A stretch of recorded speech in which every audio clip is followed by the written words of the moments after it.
Hey guys, this is Paul from the Quad Bros, and today on A Better View we're going to be reviewing the brand new GoPro Hero 4 Black Edition.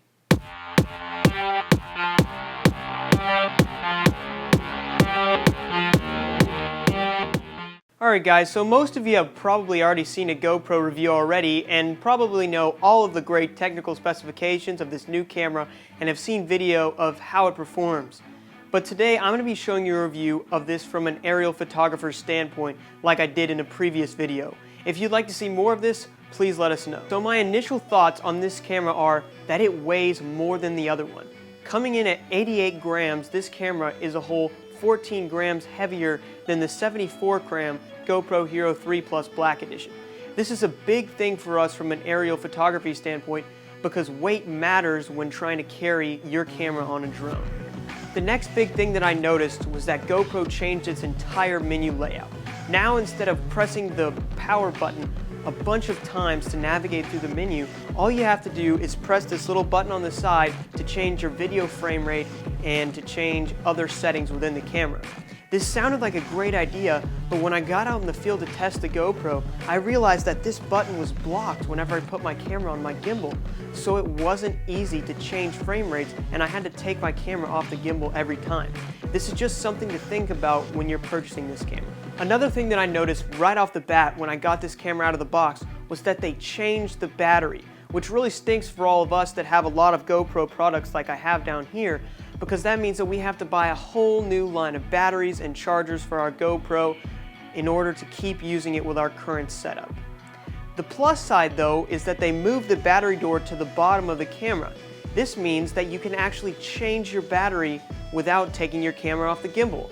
So it's a trade-off between the new button added on the side and the battery door being moved to the bottom.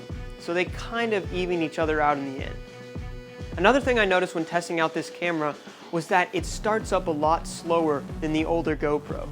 When I tested it out, on average I got 8 seconds for a startup time on the Hero 4, and on the Hero 3 Plus I got an average of 5 seconds. That's a 3-second difference in startup time, which means that when you boot up your camera you might miss that shot, that special action that you were trying to get with your GoPro, and that kind of annoys me, and I hope GoPro can fix this with future firmware updates.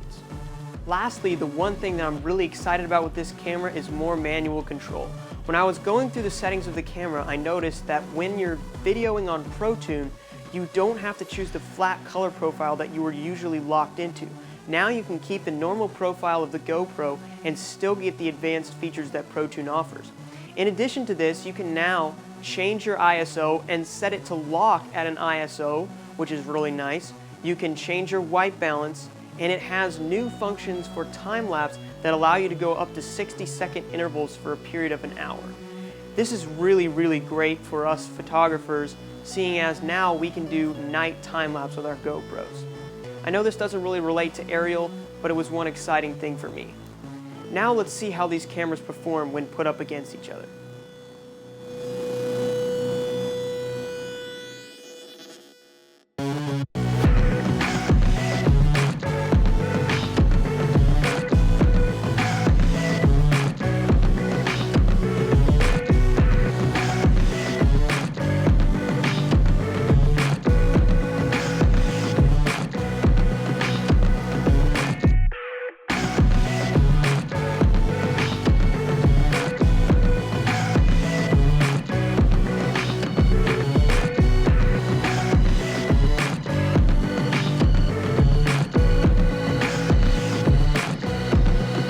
So based on what you have just seen, you can see how the Hero 4 Black Edition compares to the Hero 3 Plus Black Edition.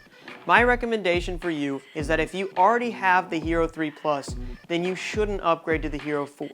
The price tag of $500 outweighs all the great new features that it has unless you absolutely have to shoot at 4K.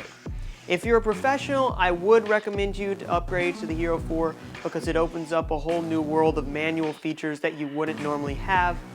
And if you're just getting into the GoPro line, I would recommend you to get the Hero 4 Silver Edition because it has a lot of the same features as the Hero 3 Plus, and it even has a screen on the back of it.